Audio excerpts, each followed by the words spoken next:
My name is Natalie Bennett, and I'm 32 years old. 3 days before Thanksgiving, my mother called to tell me I wasn't welcome at our family dinner. Her voice was cold, final, like she was canceling a subscription instead of uninviting her own daughter from a tradition we'd shared for 20 years. The reason? My presence would make my sister Charlotte's fiancé uncomfortable. I stood in my apartment kitchen, phone pressed to my ear, unable to process what I was hearing. Banned from Thanksgiving. Banned from my own family. The betrayal cut deeper than any wound I'd ever felt. Before we dive into what happened next, I'd love to know where you're watching from. Drop your location in the comments below. And if you're ready to hear how a family betrayal turned into the truth bomb nobody saw coming, hit that like button and subscribe, because this story is about to get wild. Trust me, you won't want to miss what happens when lies finally catch up to the liar. Now, let's get into how my perfect sister's perfect engagement turned into the scandal that exposed everything. Growing up, Charlotte Bennett was everything I could never be. 4 years younger than me, she glided through life with an ease that seemed almost magical. Where I was studious and serious, Charlotte was sparkling and social. Our parents, Gerald and Patricia Bennett, treated her like a precious gem that needed constant polishing and protection. I was the responsible one. The one who got straight A's without being asked. Who earned a full scholarship to college. Who built a stable career as a physical therapist. Charlotte was the one who got praised for simply existing. She dropped out of college twice, moved back home more times than I could count, drifted from job to job and boyfriend to boyfriend. But none of it mattered. Our parents always had an excuse ready. Charlotte was finding herself. Charlotte was too sensitive for the harsh world. Charlotte just needed time to bloom. I learned early that love in our family was conditional, but the conditions were different for each of us. I had to earn every scrap of approval through achievement and perfection. Charlotte received it freely. An endless stream of unconditional adoration that I watched from the sidelines like a spectator at someone else's celebration. I told myself it didn't matter. I told myself it built a good life independent of their approval. I had my career, my apartment, my independence. I didn't need their validation. But deep down, in that place we don't like to admit exists, I still wanted them to see me. Really see me. Not just as the reliable daughter who had her life together, but as someone worthy of the same effortless love they gave Charlotte. 6 months ago, everything shifted again. Charlotte announced her engagement to Bradley Sutherland, a successful investment banker with a corner office, designer suits, and the kind of smooth confidence that made everyone around him feel slightly inadequate. The family exploded with joy. You would have thought Charlotte had won the Nobel Prize. My mother cried happy tears. My father shook Bradley's hand with genuine pride, something I'd rarely seen him show. Bradley was welcomed into the family like visiting royalty. Every gathering became a celebration of the upcoming wedding. Every conversation circled back to Charlotte's happiness, Bradley's success, their perfect future together. I met Bradley 3 times before everything fell apart.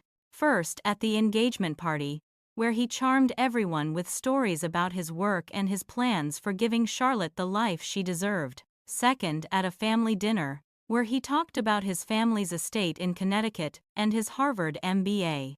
Third, at our 4th of July barbecue, where the trouble really began. Though I didn't know it at the time, from our first meeting, something felt off about Bradley. I couldn't pinpoint it exactly. He said all the right things, wore the right clothes, played the part perfectly. But his eyes were cold when they landed on me. Not hostile exactly, but dismissive, like I was a minor inconvenience in his otherwise perfect narrative. At that 4th of July barbecue, Bradley started making comments.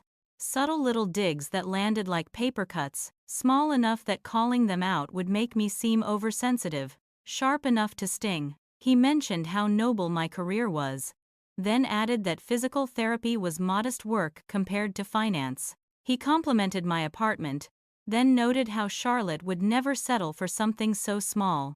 He praised my independence, then wondered aloud if I'd chosen career over family, because finding a partner was difficult. My parents laughed along, not seeing or not caring about the cruelty beneath his polished words. Charlotte beamed at him adoringly, proud to have landed such a catch. I smiled and tried to brush it off, telling myself I was being paranoid, that I was jealous of my sister's happiness, that I was inventing problems where none existed. But I wasn't imagining it. Bradley had assessed me from the moment we met, and decided I was a threat. Not a romantic threat. I had zero interest in him, and he knew it. I was a different kind of threat. I was the family member who might see through his performance, who might ask uncomfortable questions, who might notice the cracks in his perfect facade. So he did what manipulators do best. He started planting seeds, preparing the ground for my elimination from the family equation. I just didn't know it yet.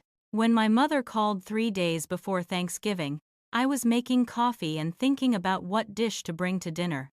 I'd settled on my grandmother's sweet potato casserole, the one recipe I actually did well. I was thinking about normal things, anticipating a normal family holiday. The sound of my mother's voice killed that hope in the first sentence. Patricia Bennett didn't waste time on pleasantries. She got straight to the point with the kind of clinical efficiency she usually reserved for firing housekeepers.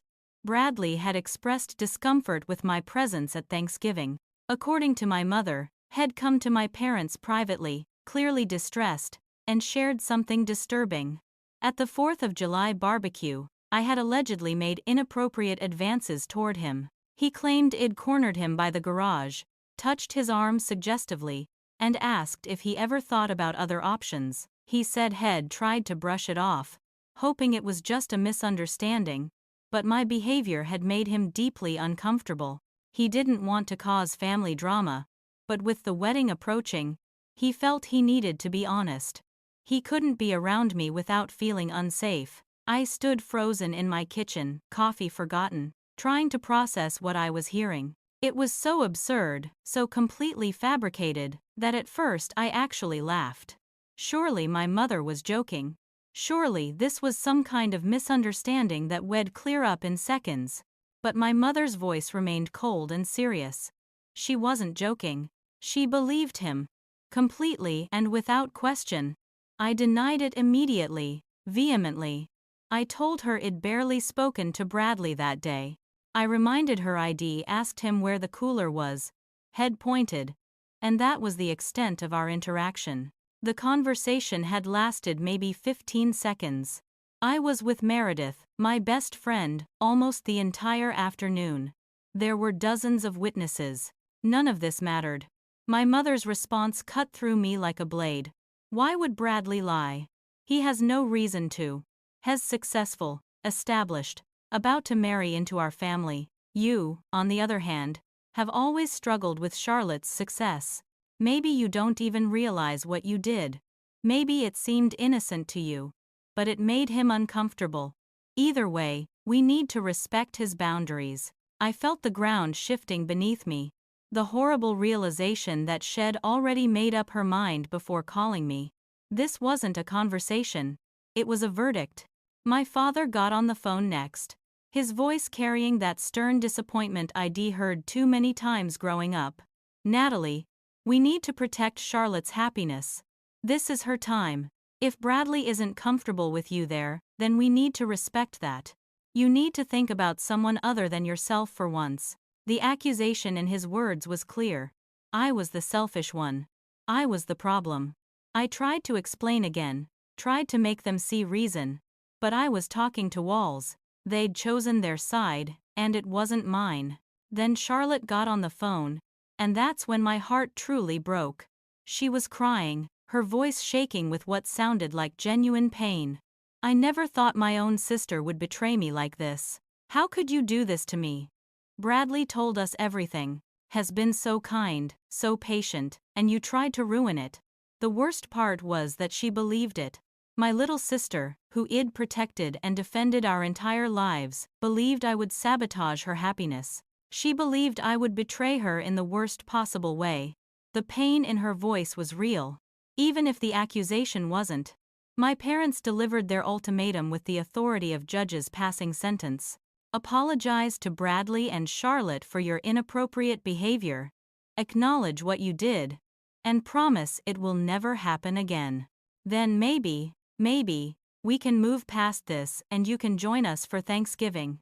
The unspoken message was clear. Confess to something you didn't do, humiliate yourself, accept blame for a lie, or be cut off. I thought about it for maybe 3 seconds.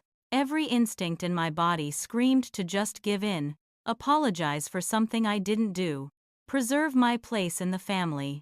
But something deeper and stronger held me back. If I confessed to this lie, I would be giving Bradley exactly what he wanted. I would be validating his manipulation. I would be teaching my family that they could abuse me and I'd accept it just to keep the peace. I told them no. I will not apologize for something I didn't do. If you choose to believe Bradley over me without even considering my side, then I guess I know where I stand in this family. My mother's final words before hanging up were delivered with icy finality. Then I guess we know where your priorities lie. The line went dead. I stood in my kitchen, phone in hand, coffee cold on the counter, and realized I'd just been exiled from my own family. 20 years of Thanksgivings, gone. A lifetime of being the good daughter, erased. One lie from a man I barely knew, believed without question.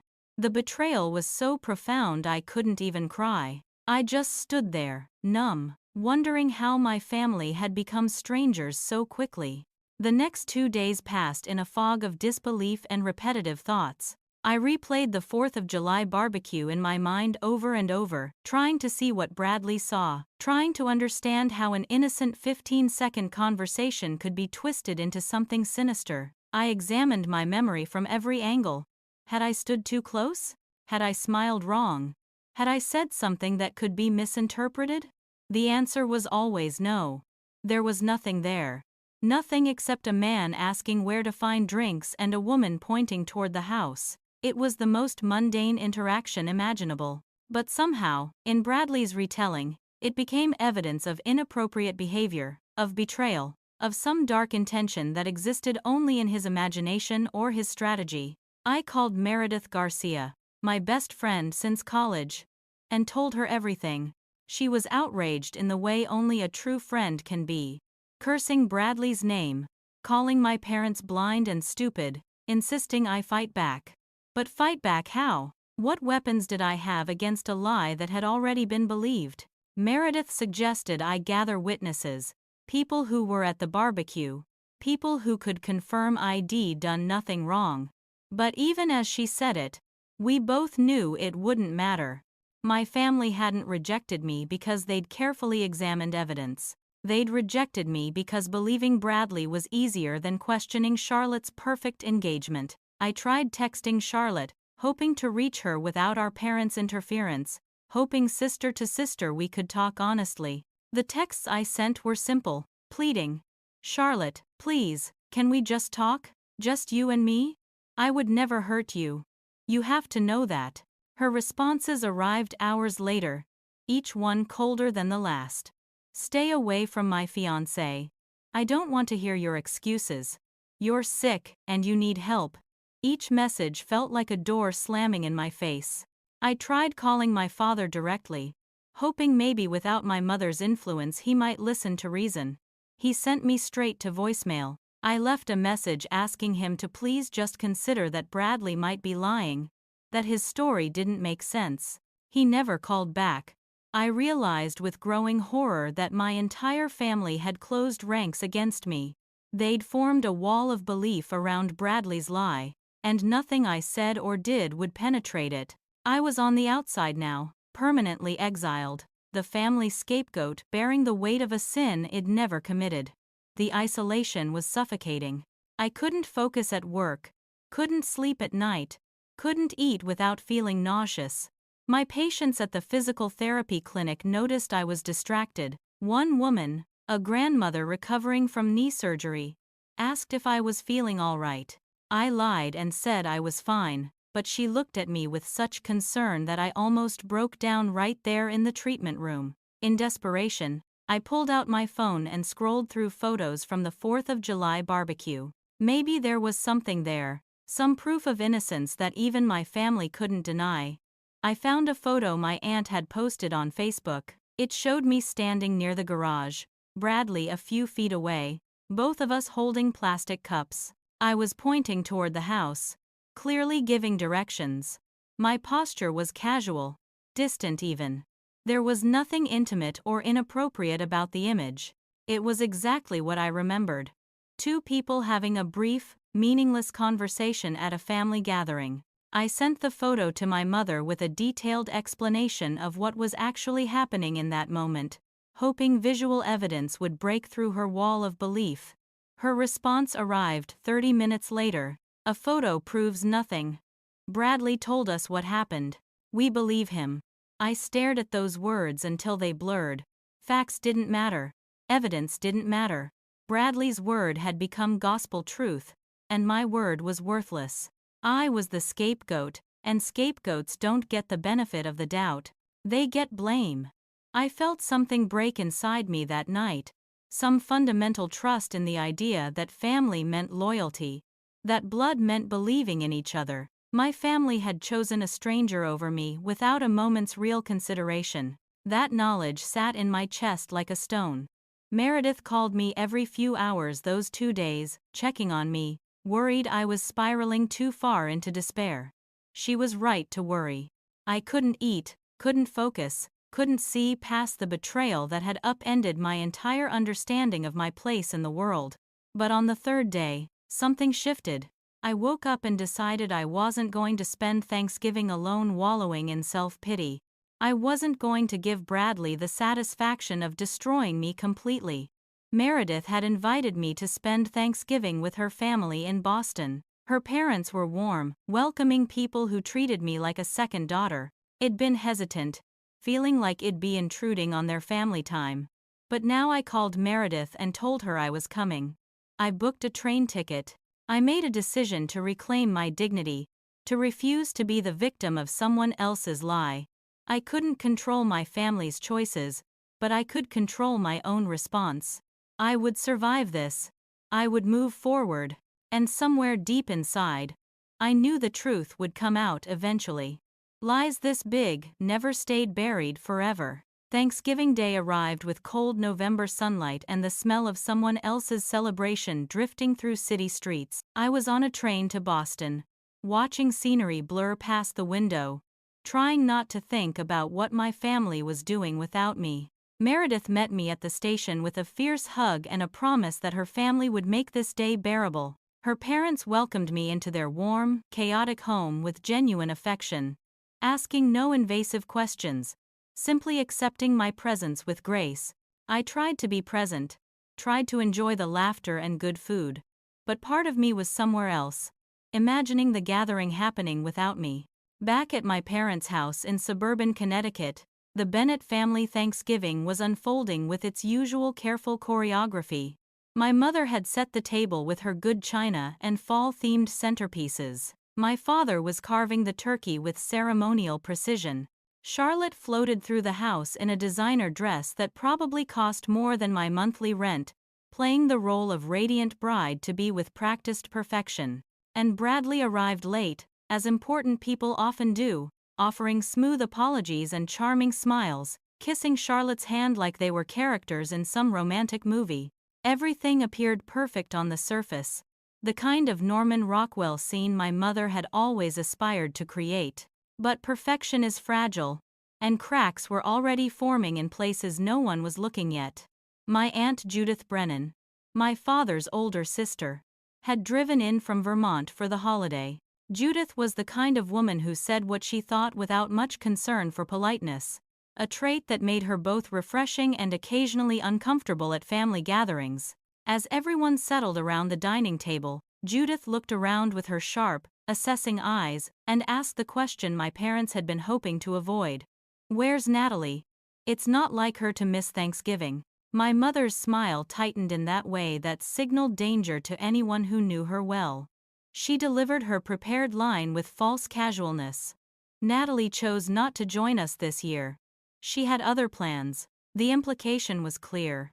This was my choice, my decision, my priority.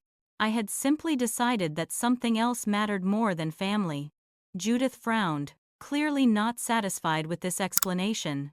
That's odd. I talked to her last month and she was looking forward to today. She specifically mentioned trying a new recipe for sweet potato casserole.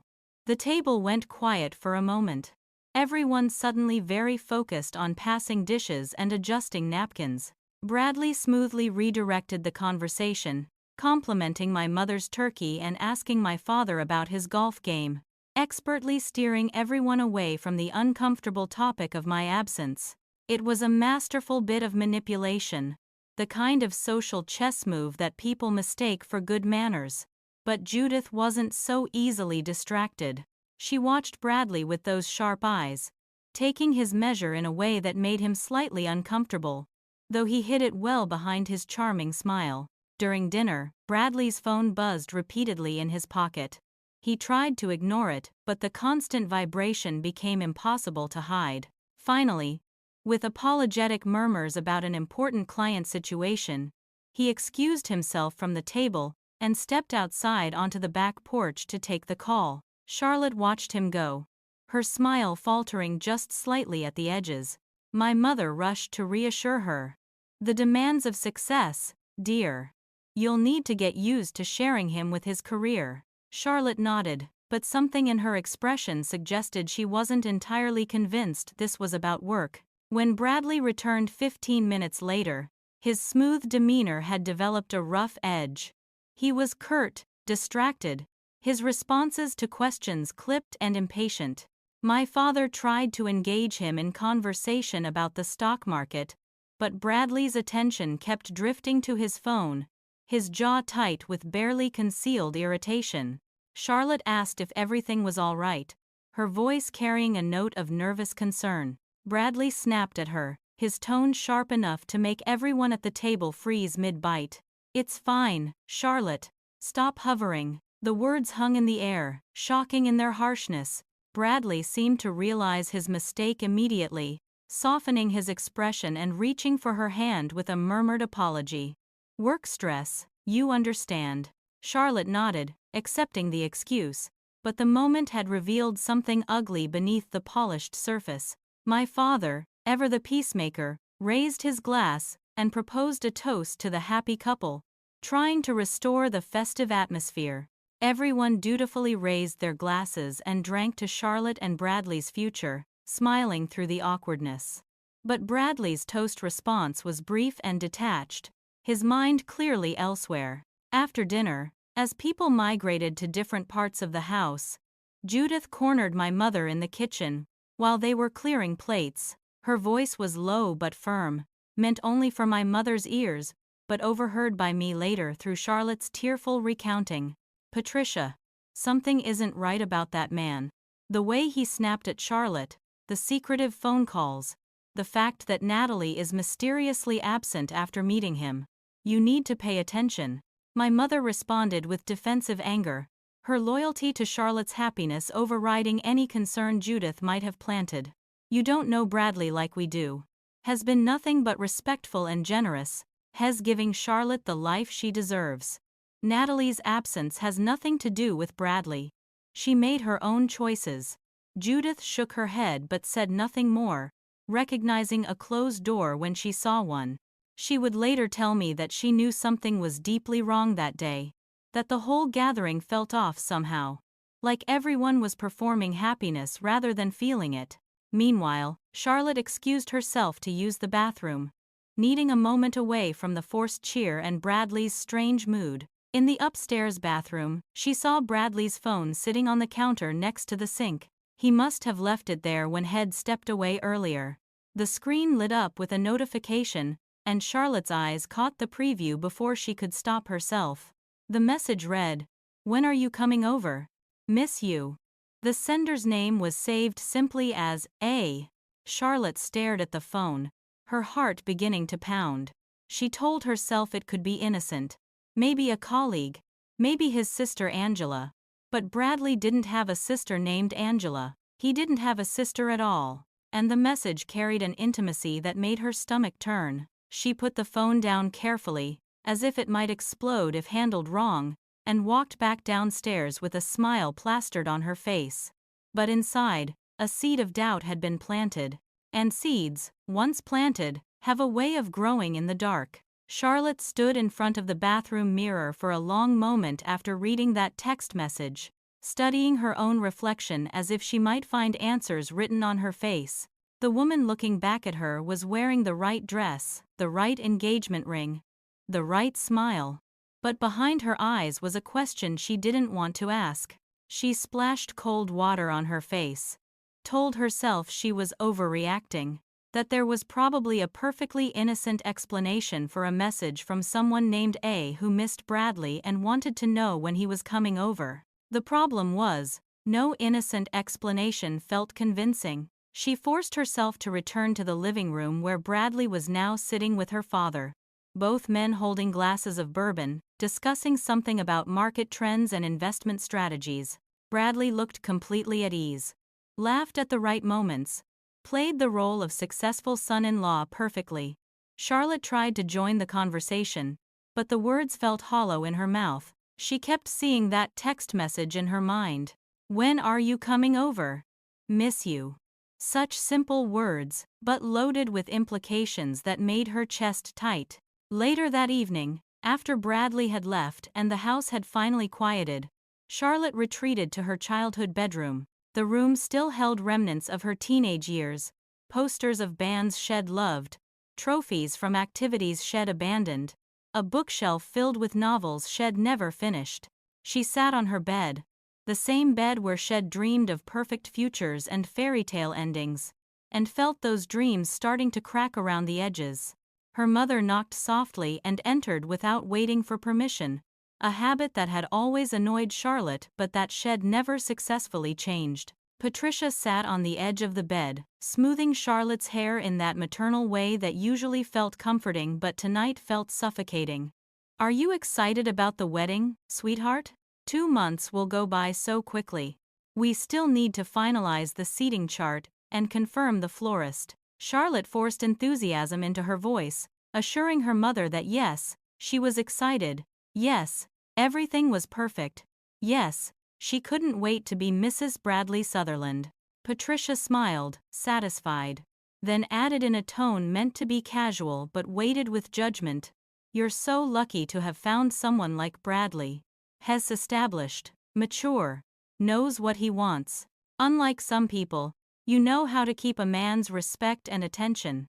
The comment hung in the air between them, the unspoken comparison to Natalie clear even though her name hadn't been mentioned. Charlotte felt a flash of guilt, remembering her sister's tearful denials on the phone, the desperation in Natalie's voice when she insisted nothing had happened with Bradley. But Charlotte pushed the guilt away. Bradley wouldn't lie. He had no reason to lie. And Natalie had always been jealous of Charlotte's relationships, hadn't she?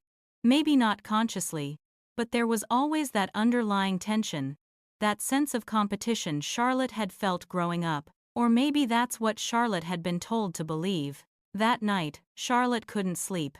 She lay in bed staring at the ceiling, her mind racing through scenarios and possibilities, trying to make sense of pieces that didn't quite fit together. Finally, at 2 in the morning, she gave up on sleep and opened her laptop. She started with simple searches.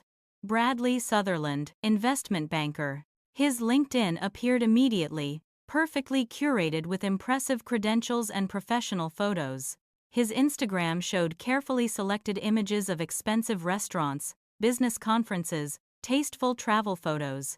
His Facebook was similarly polished, the digital presentation of a successful man living a successful life. But Charlotte pushed deeper, adding search terms that made her feel guilty for even typing. Bradley Sutherland controversy. Bradley Sutherland complaints. Bradley Sutherland previous relationships. Most results were irrelevant, articles about different Bradley Sutherlands, nothing connected to her fiancé. But then she found something. A cached version of an old LinkedIn profile from his previous firm. A version that apparently hadn't been updated before he moved companies. In the personal section, which his current profile had removed. There was a mention from a colleague's comment 5 years ago. "Congratulations on your engagement, Bradley. Amanda is a lucky woman." Charlotte's hands went still on the keyboard. Amanda. The message on his phone was from someone saved as A. Was it possible? She searched for Bradley Sutherland and Amanda, but found nothing. She tried different variations, different spellings, different combinations, but the digital trail went cold. Whoever Amanda was, she'd been scrubbed from Bradley's online presence. Or maybe Charlotte was inventing connections that didn't exist, seeing patterns in random coincidence, letting paranoia poison something good. She closed the laptop and tried again to sleep, but the name Amanda echoed in her mind. The next morning, Charlotte called Bradley under the pretense of discussing wedding details, but really she wanted to fish for information. She kept her tone light and casual as she asked about his past relationships, framing it as innocent curiosity, wanting to know more about the man she was going to marry. Bradley's response was smooth but dismissive. "The past doesn't matter, sweetheart. Only our future together." When Charlotte pressed just slightly, mentioning she'd heard he'd been engaged before, Bradley's voice changed. It gained an edge, a warning wrapped in patience. "Where did you hear that? Who have you been talking to?" Charlotte backtracked quickly, saying she must have been mistaken. Maybe she'd confused him with someone else. Bradley's tone softened immediately, but Charlotte could hear the calculation beneath it. "That's right. You must be confused. I've never been engaged before. You're my first and only."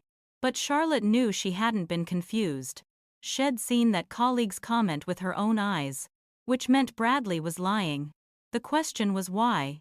What happened with Amanda that required such thorough erasure? And if he would lie about something like a previous engagement, what else was he lying about? Charlotte felt the ground shifting beneath her feet, the foundation of her perfect future developing cracks that couldn't be ignored anymore.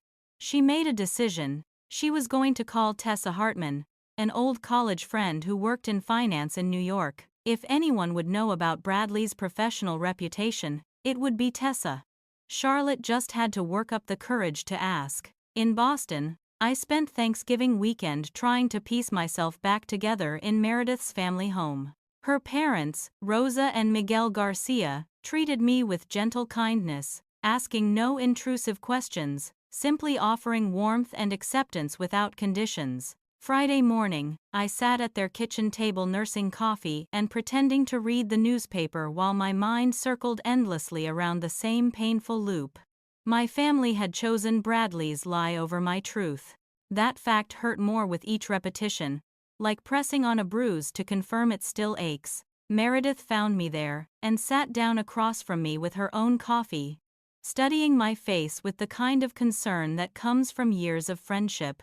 She knew me well enough to recognize when I was spiraling, when the smile I wore was just protective camouflage over deeper pain. We talked for a while about nothing important, the kind of conversation meant to distract rather than solve. Then my phone buzzed with a Facebook notification.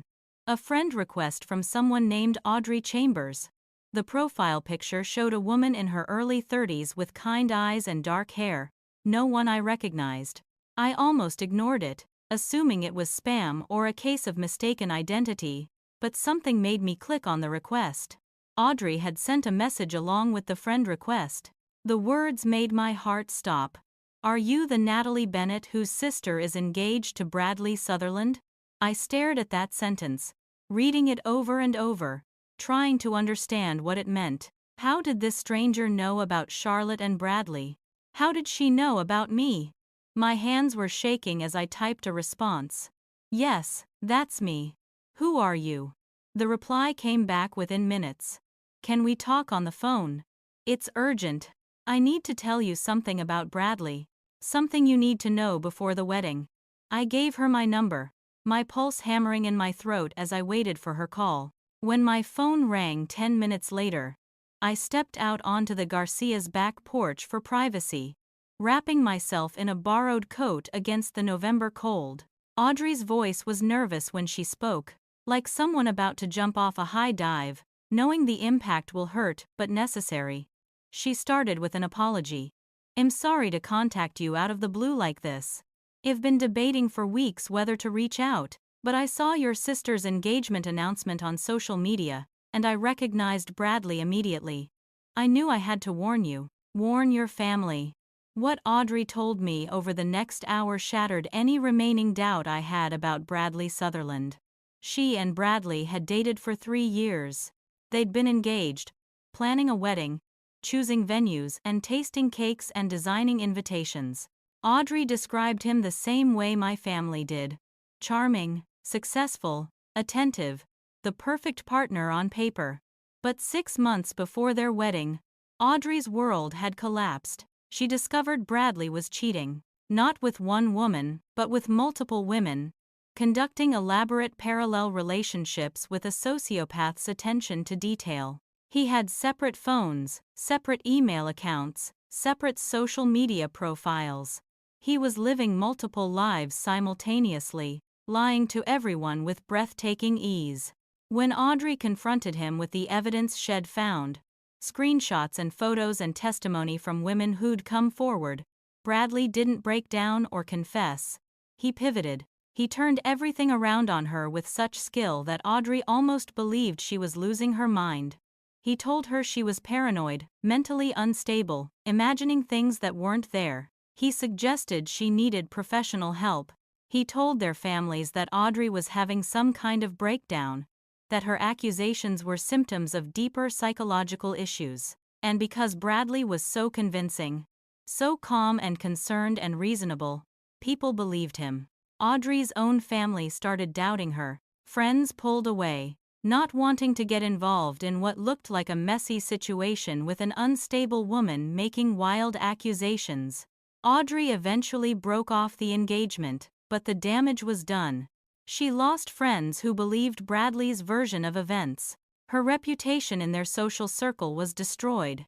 Even her own mother had asked if maybe she'd overreacted, if maybe therapy would help her see things more clearly. It took Audrey months to rebuild her life, to stop doubting her own sanity, to accept that what had happened was real, and not some paranoid fantasy she'd constructed. She showed me text messages from that time, desperate attempts to get people to believe her, to see what Bradley really was behind his mask. Reading those messages was like reading my own recent texts to my family. The same desperate pleading. The same painful realization that evidence doesn't matter when people have already decided what they want to believe. Audrey told me she'd seen Charlotte's engagement announcement 3 weeks ago while scrolling through mutual friends' social media. Bradley's face in the photo had sent a shock of ice through her chest. She'd spent days debating what to do. Part of her wanted to stay silent, to avoid reopening wounds that had barely healed, to protect herself from Bradley's potential retaliation.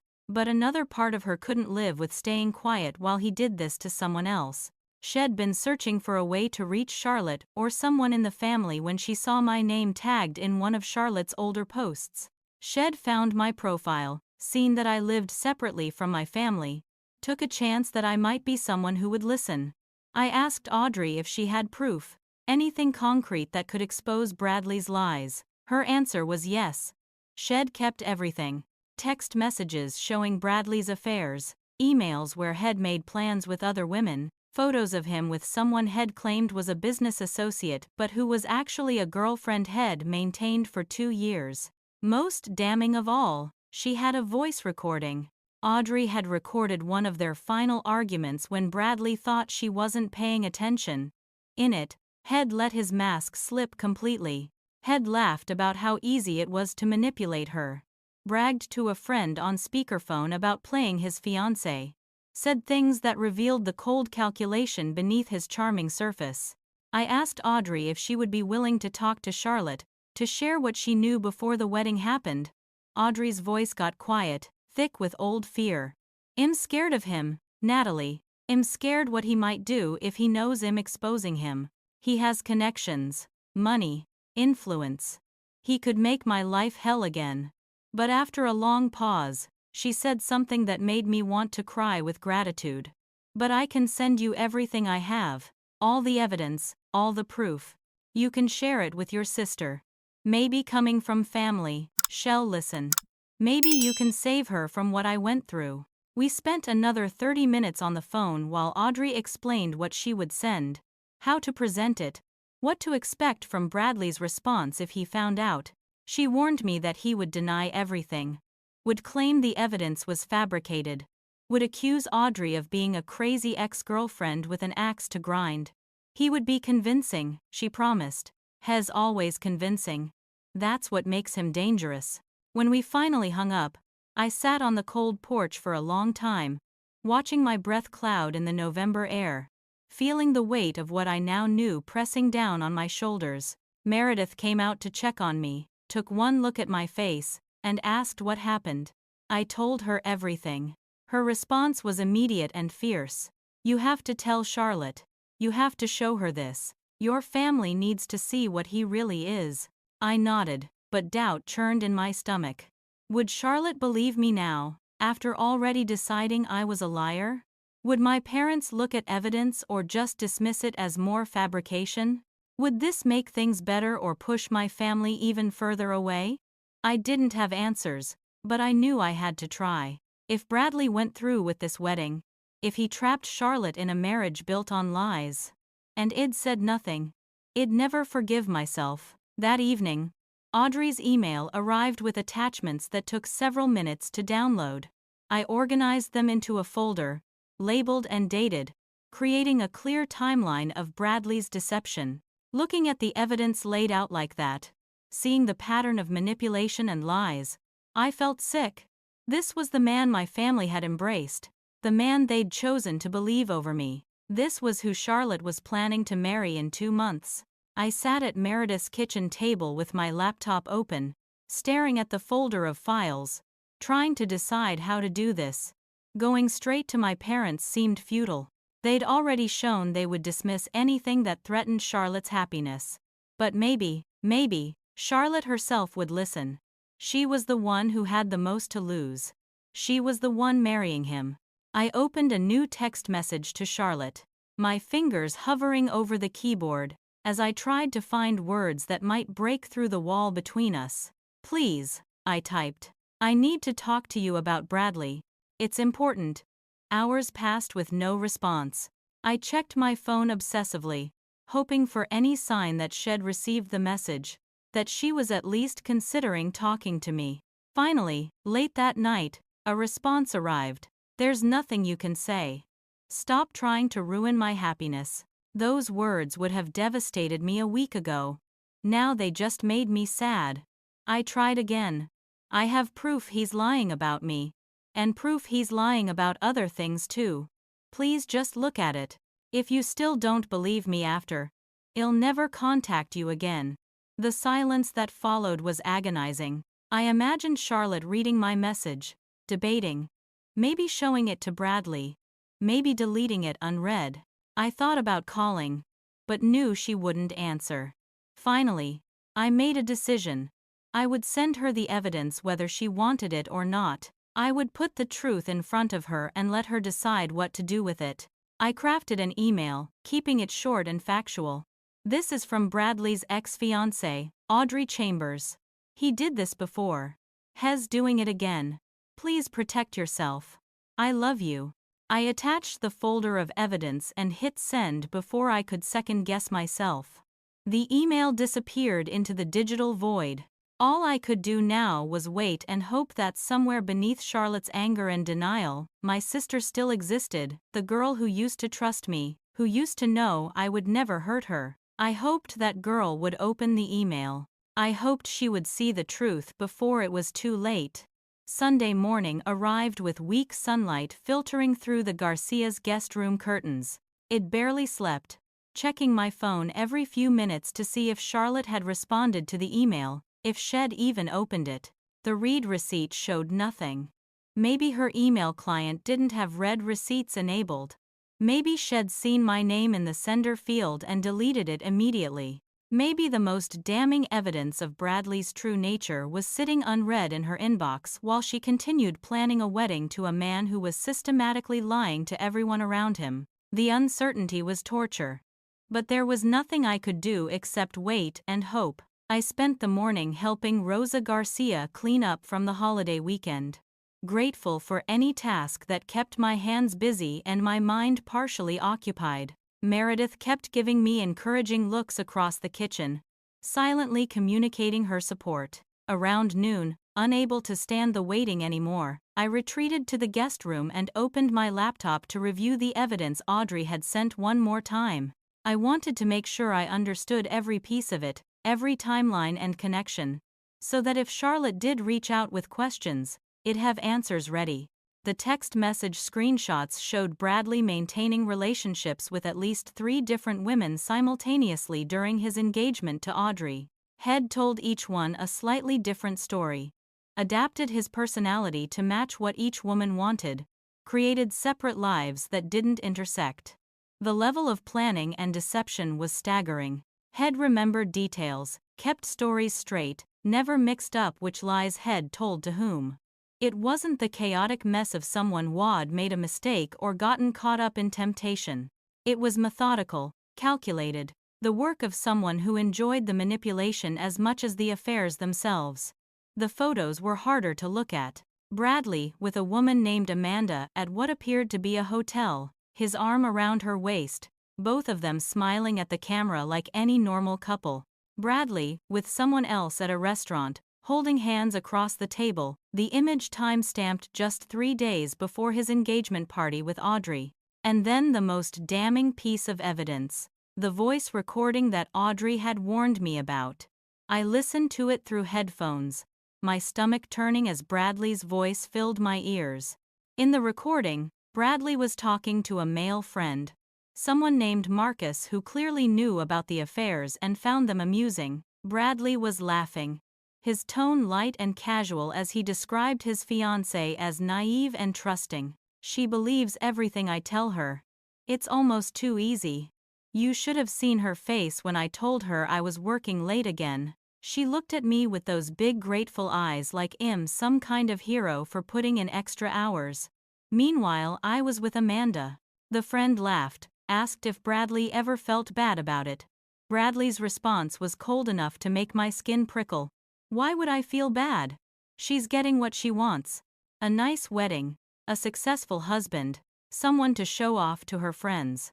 I'm getting what I want. Everyone wins, as long as nobody asks too many questions. The recording went on for several more minutes, Bradley describing his elaborate system for keeping his different lives separate. The burner phone he used for his side relationships, the way Head manipulated Audrey's family into doubting her when Shed started getting suspicious. He talked about it all with the detached amusement of someone discussing a complicated video game, not the destruction of a real person's life and trust. When the recording ended, I sat in silence feeling contaminated by what I'd heard. This was the man my parents had welcomed into our family. This was who Charlotte was planning to build a life with, and had preemptively discredited me, the person most likely to see through him, by making my family believe I'd behaved inappropriately. It was the same playbook Head used with Audrey, just deployed earlier in the relationship cycle.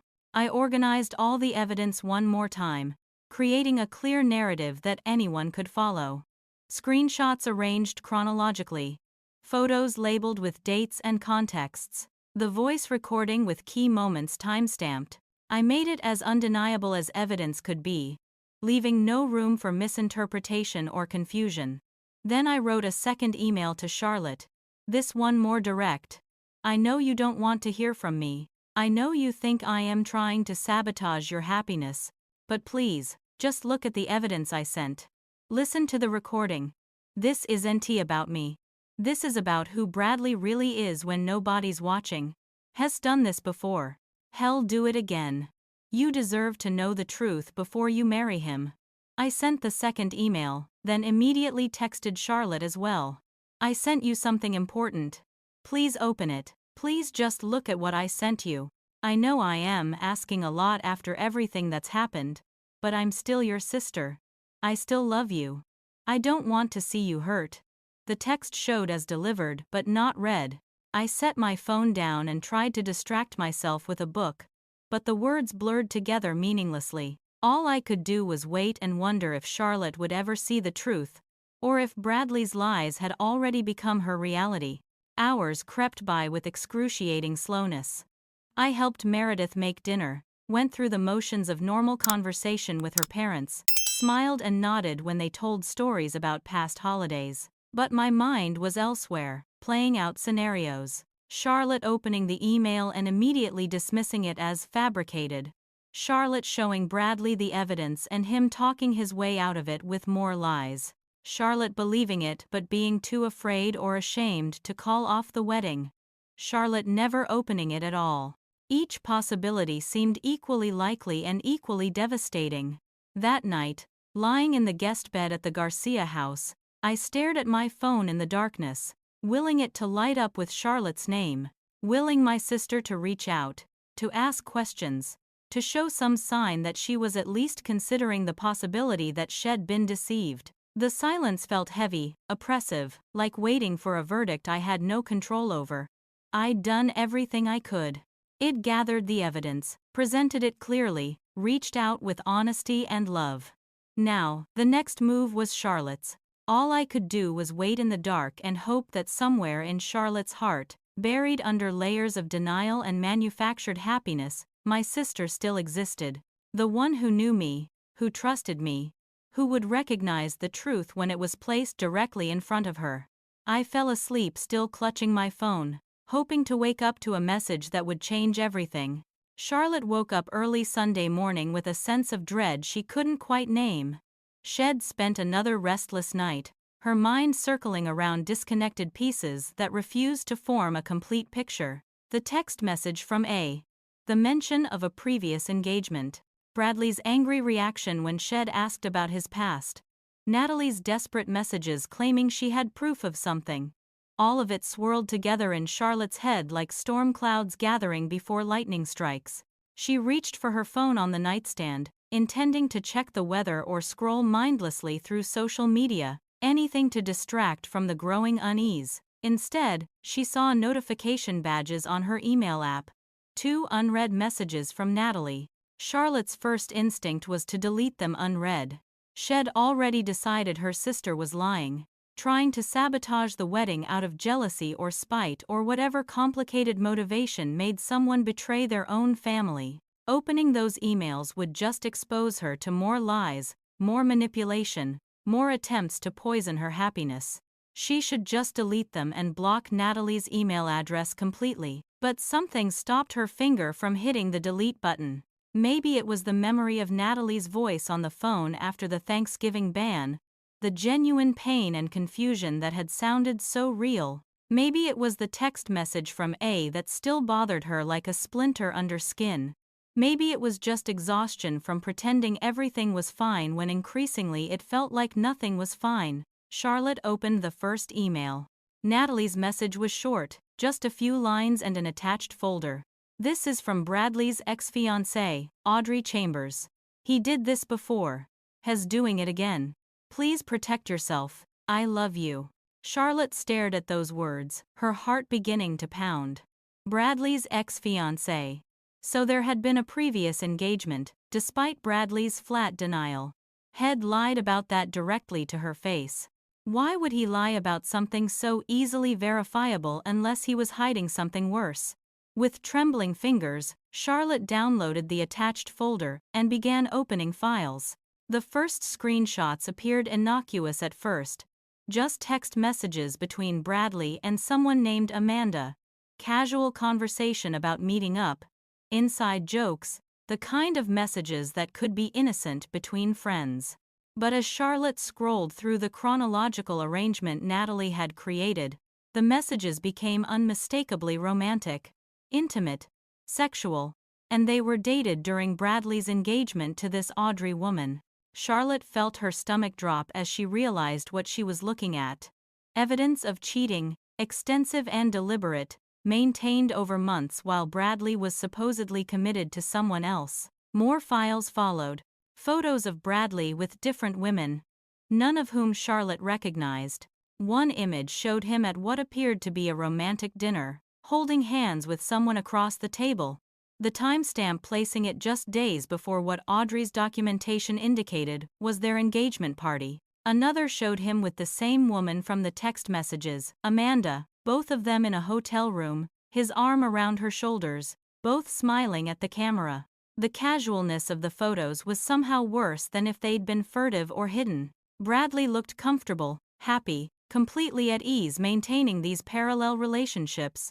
Charlotte wanted to stop looking, wanted to close the laptop and pretend she'd never seen any of this. But something drove her forward. Some need to know the full truth even as it destroyed the future she'd been imagining. She opened the voice recording file. The one Natalie had time-stamped and marked as particularly important. Bradley's voice filled her ear through her headphones, and Charlotte recognized his laugh immediately. That warm, charming sound she'd fallen in love with now turned cold as he described manipulating Audrey with casual cruelty. She believes everything I tell her. It's almost too easy. Charlotte listened to Bradley reduce his fiancé to a mark, a game, someone to be played and controlled. She heard him brag about his affairs with the pride of someone describing a particularly clever scheme. She heard him laugh about Audrey's trust like it was foolishness rather than love. And as she listened, Charlotte felt the carefully constructed fantasy of her engagement beginning to shatter like glass hit with a hammer. This was who Bradley really was. Not the charming, successful man who'd swept her off her feet, but a predator who enjoyed manipulation as much as the conquest itself. When the recording ended, Charlotte sat in stunned silence, her hands shaking, her vision blurred with tears she hadn't realized were falling. She wanted to believe this was all fabricated, that Natalie had somehow created an elaborate hoax to ruin her happiness, but the evidence was too detailed, too extensive, too consistent to be fake. And Charlotte realized with sick certainty that she'd seen signs of this all along. Bradley's secretiveness about his phone, his vague answers about past relationships, his anger when she'd asked too many questions. The text from A that had never properly explained. Her own sister's desperate insistence that Bradley had lied about the 4th of July incident. All of it had been pieces of a puzzle Charlotte had refused to see, because seeing it meant losing everything she thought she wanted. She opened the second email from Natalie, the one that had arrived later. Her sister's words cut through Charlotte's denial like a knife through fog. I know you don't want to hear from me. I know you think I'm trying to sabotage your happiness, but please, just look at the evidence I sent. This isn't tea about me. This is about who Bradley really is. Charlotte read those words over and over, finally understanding what Natalie had been trying to tell her all along. Bradley had lied about the 4th of July, had made up the story about inappropriate advances to isolate Natalie, to remove the family member most likely to see through his act. It was the same tactic Head used with Audrey, turning her own family against her by making them doubt her sanity. Charlotte realized with horror that her parents had banned Natalie from Thanksgiving based on Bradley's lie. They'd chosen to believe a man they'd known for 6 months over a daughter they'd known for 32 years. And Charlotte herself had participated in that betrayal, had called her sister sick, had told her to stay away. The guilt was crushing, but beneath it was something else. Rage. Bradley had manipulated her, lied to her, isolated her from her own sister, and was planning to marry her while maintaining who knew how many other relationships on the side. The future she'd been dreaming about was built on a foundation of lies, and if Natalie hadn't sent this evidence, Charlotte would have walked down the aisle, completely blind to what she was walking into. Charlotte grabbed her phone and called Tessa, her friend in finance, no longer caring about seeming paranoid or crazy. When Tessa answered, Charlotte asked directly about Bradley's reputation. Tessa's hesitation spoke volumes before she finally answered. Charlotte, I didn't want to say anything because I thought maybe the rumors were just gossip. But yeah, people in the industry talk about Bradley. Has got a reputation for being charming but fundamentally dishonest. There were some ethical questions at his last firm. Nothing that resulted in charges but enough to make people wary. And personally, I've heard he's a player. Multiple women. Lots of lies. I'm sorry I didn't tell you before. I thought maybe you knew something I didn't, that maybe had changed. Charlotte thanked Tessa and hung up, her hands shaking with adrenaline and fury. She looked at her engagement ring, the symbol of a commitment that had been a lie from the beginning, and felt nothing but revulsion. She'd been so desperate to prove she could succeed at something, to finally be the daughter her parents could be proud of, that she'd ignored every red flag and warning sign. She'd chosen the fantasy over reality, and it had almost cost her everything. But not anymore. Charlotte picked up her phone and called Bradley, her voice steady despite the rage coursing through her veins. We need to talk. Now. Come to my apartment immediately. Bradley arrived within the hour, his expression concerned but not particularly worried, probably assuming Charlotte wanted to discuss wedding details or reassure her about something minor. He walked into her apartment with his usual confident stride, kissed her cheek, asked what was so urgent. Charlotte didn't waste time with pleasantries. She opened her laptop and turned it toward him, showing the folder of evidence Natalie had sent. Explain this. Bradley's face went through a rapid series of expressions: shock, calculation, then smooth denial. Where did you get this? This is fabricated. My ex, Audrey, she's been stalking me for years. She's mentally unstable. None of this is real. But Charlotte was done being manipulated. She played the voice recording, watching Bradley's face as his own voice filled the room, casually describing his deceptions and manipulations. She saw the moment he realized he couldn't talk his way out of this, the brief flash of calculation before he pivoted to a new strategy. His expression hardened, the charming mask slipping to reveal something cold underneath. If you're going to believe lies over me, maybe we shouldn't get married. You're being paranoid, Charlotte. You're letting your jealous sister poison your mind. This is exactly what she wanted. To destroy what we have. Charlotte felt anger rising like a wave. She thought about all the times Bradley had subtly criticized Natalie, all the little comments designed to create distance between the sisters. She thought about Natalie sitting alone somewhere, banned from Thanksgiving, suffering because Charlotte had been too blind or too desperate to see the truth. She looked at Bradley, really looked at him for the first time without the filter of her own hopes and fantasies, and saw him clearly. A man who lied as easily as breathing. A man who manipulated everyone around him. A man who would have married her while maintaining God knows how many other relationships. Who would have trapped her in a marriage built on deception. Charlotte pulled off her engagement ring and placed it on the coffee table between them. The sound of metal hitting wood echoing in the sudden silence. Get out. Bradley's careful control shattered completely. His face twisted with rage, all pretense of charm evaporating in an instant. You're making a huge mistake. You'll regret this. You're throwing away the best thing that ever happened to you because of your pathetic, jealous sister. You'll end up alone and miserable just like her. And you'll realize too late what you gave up. His words were designed to hurt, to make Charlotte doubt herself one more time, to plant seeds of regret that might make her reconsider. But Charlotte stood firm, her voice cold and final. The best thing that ever happened to me was having a sister who loved me enough to risk everything to tell me the truth. You're a liar and a manipulator. And I thank God Natalie had the courage to show me who you really are before I married you. Now get out of my apartment before I call the police. Bradley stared at her for a long moment, then grabbed the ring from the table and stormed toward the door. He turned back once, his expression cruel. Nobody will believe you. You know, everyone thinks you're lucky to have me. They'll all assume you're the one who screwed this up. Good luck explaining that to your family. The door slammed behind him with enough force to rattle the walls.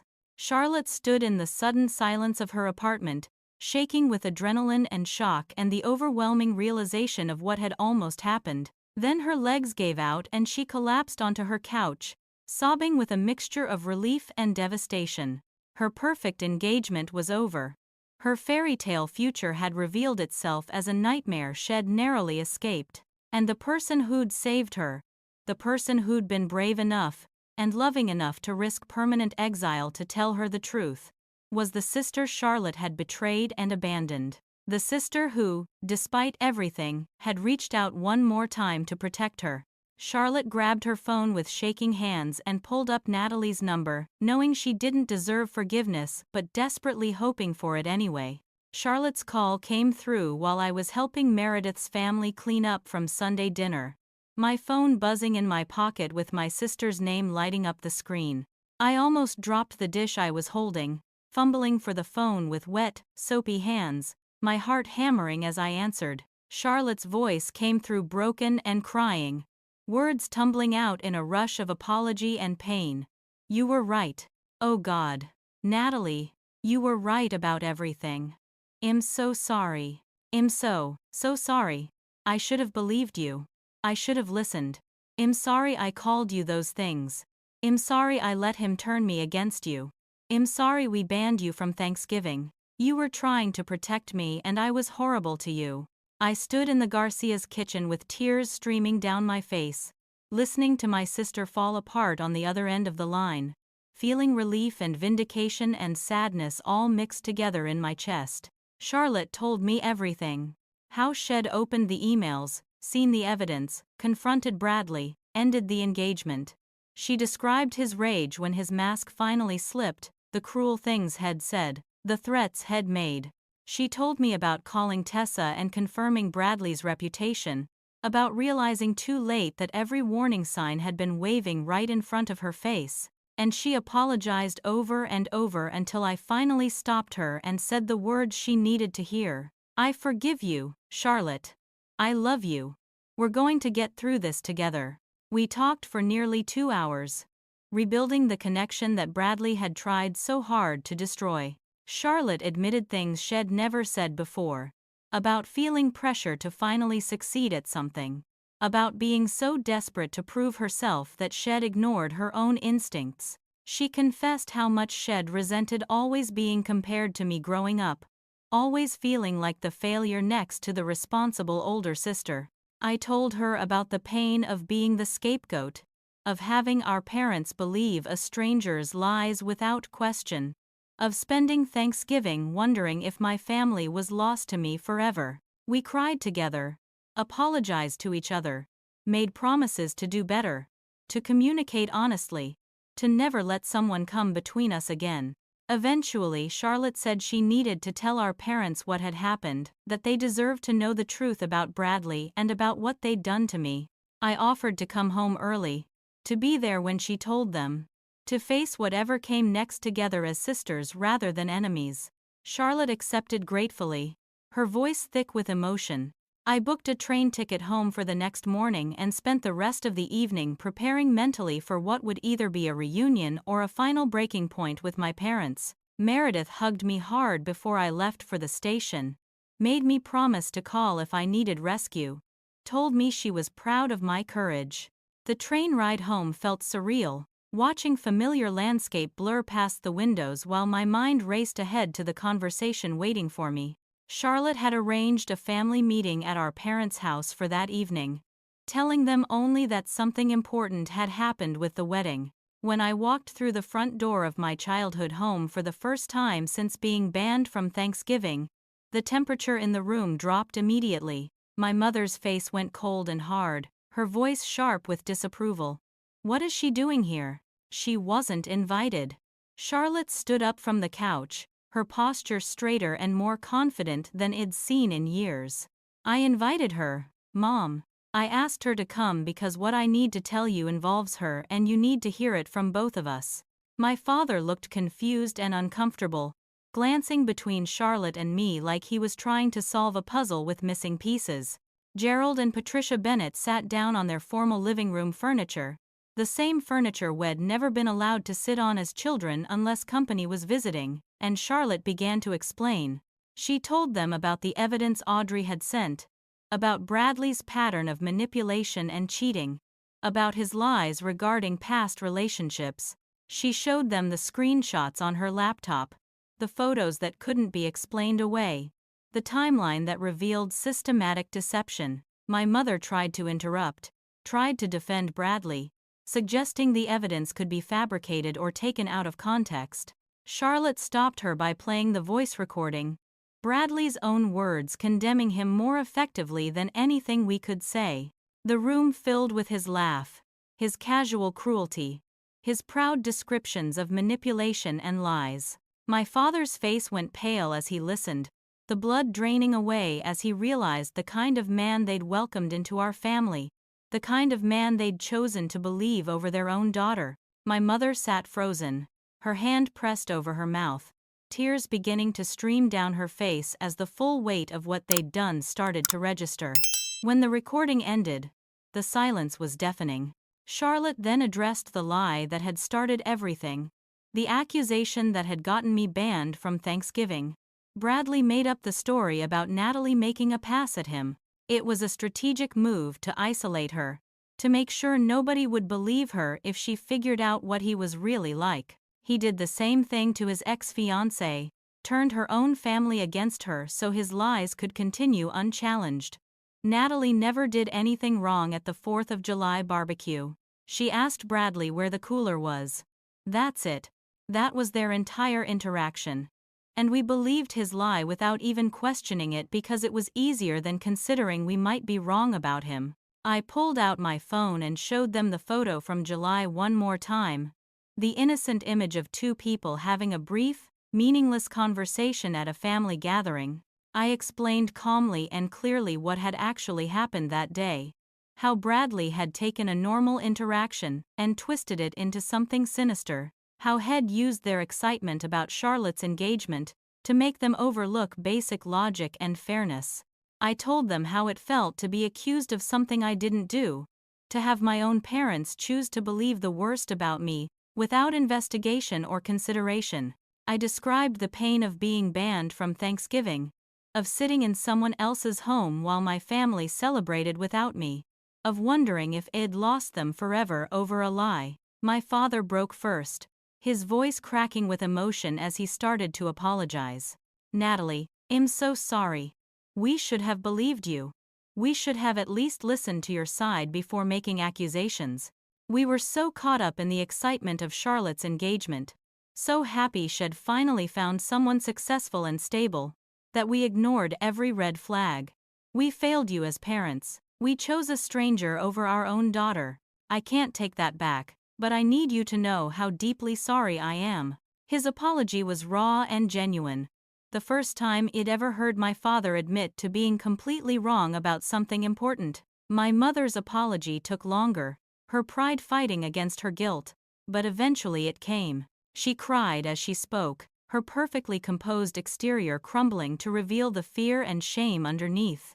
I was so desperate for Charlotte to have a successful marriage, to prove she could build a stable life, that I didn't want to see anything that might threaten that dream. When Bradley made his accusation, I should have questioned it immediately. I know you, Natalie. I've known you your whole life. I know your character, your integrity, but I chose to believe him because believing you would have meant facing uncomfortable truths about Charlotte's engagement. That was unforgivable.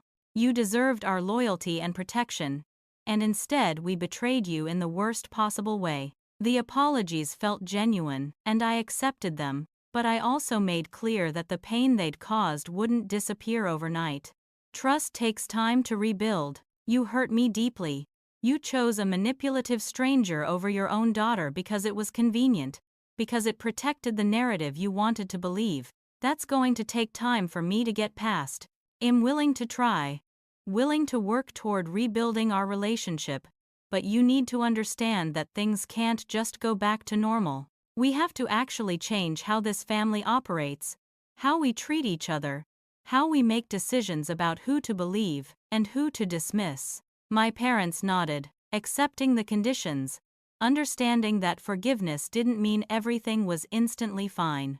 We talked for hours that evening, unpacking years of family dysfunction that Bradley's lies had exposed. Charlotte and I discussed the favoritism we'd both felt from different angles, how it had damaged both of us in different ways. My parents admitted to treating us unequally, to having different standards and expectations that had created resentment and distance. It wasn't comfortable or easy, but it was honest in a way our family had never been before. crisis had forced us to finally communicate truthfully. The question of what to do about Bradley came up inevitably. Charlotte said she'd already broken off the engagement. That had reacted with rage and threats when she'd confronted him with the evidence. My mother asked if we should warn others, if there was anything we could do to prevent him from doing this to someone else. I mentioned that Audrey might be willing to come forward if others did as well, that there might be a way to build a case or at least warn the professional community about his behavior. My father, channeling his anger into something productive, offered to contact his lawyer to explore options for reporting Bradley's behavior to his firm or professional organizations. Over the following weeks, 2 more women came forward with similar stories after Audrey posted a carefully worded warning about Bradley on a blog dedicated to exposing manipulative partners. The stories were eerily consistent, following the same pattern of charm, deception, isolation, and gaslighting that Bradley had perfected over years of practice, with multiple victims willing to testify to his pattern of behavior, and with some evidence of ethical violations in his professional work. Bradley's carefully constructed life began to crumble.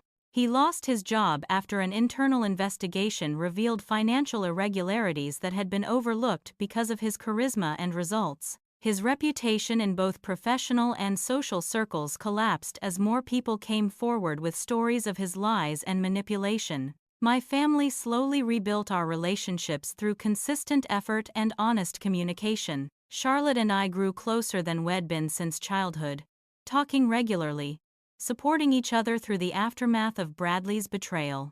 My parents made genuine efforts to treat both daughters equally, to listen without judgment, to question their own assumptions before making accusations.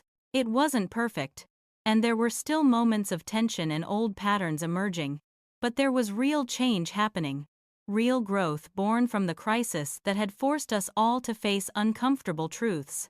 3 months after the Thanksgiving that had been banned from, my family gathered for a makeup celebration. My mother had insisted, wanting a chance to do it right this time, to have everyone together without lies or manipulation poisoning the gathering. The meal was simpler than her usual perfectionist standards, the conversation more relaxed and genuine. There was laughter that felt real instead of performed, affection that felt earned rather than obligated. When it came time for toasts, I raised my glass and offered words that captured everything we'd been through. To seeing the truth, even when it hurts. To family that learns and grows.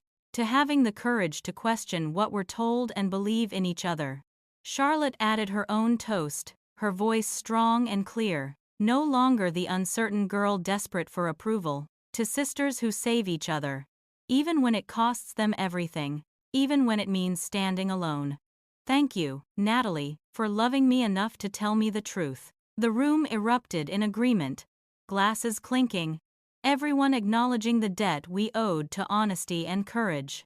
My mother cried happy tears, the genuine kind this time, not the performative emotion she'd displayed at Charlotte's engagement party. My father squeezed my shoulder in a gesture of affection and pride that felt more meaningful than any praise he'd ever given me for achievements. As the evening wound down and I helped clear dishes, I reflected on everything that had happened. Being banned from Thanksgiving had been one of the most painful experiences of my life, a betrayal that had cut deeper than I'd thought possible. But it had also been the catalyst for truth, the crisis that had forced my family to confront patterns we'd maintained for years. Sometimes being pushed out is what reveals who truly belongs. Sometimes losing everything is what shows you what's actually worth keeping. I'd learned that standing up for yourself, even when no one believes you, is the ultimate act of self-respect. I'd learned that truth might cost you temporarily, but lies cost you permanently. Looking around at my family, imperfect and still learning but trying genuinely to do better, I felt something I hadn't felt in years. Hope. Not the naive hope that everything would be perfect, but the grounded hope that comes from surviving something hard and coming out stronger on the other side. Charlotte caught my eye across the room and smiled, and in that smile I saw my sister, truly saw her, free from Bradley's manipulation and our parents' pressure, finally becoming who she was meant to be. And I smiled back, knowing that whatever challenges came next, we would face them together, as sisters who'd learned the hard way that the truth might hurt, but it's the only foundation worth building a life on. So here's my question for you. Have you ever had to choose between keeping the peace and telling a hard truth? Did you stay silent to protect a relationship, or did you speak up even when you knew it might cost you everything? Drop your story in the comments. I'd love to hear how you handled it and what you learned. And if this story resonated with you, if it made you think about your own family dynamics or relationships, do me a favor, hit that like button, subscribe to the channel if you haven't already, and share this video with someone who might need to hear it. Someone who's struggling with being the truth teller in their family, or someone who's trying to decide whether to believe a story that seems too convenient. Sometimes we all need a reminder that standing up for truth, even when it's lonely, is always the right choice. Thank you so much for watching, for being part of this community, and for sharing your own experiences. Wishing you the courage to see clearly, the strength to speak honestly, and the wisdom to know who deserves your trust. Until next time, take care of yourselves and each other.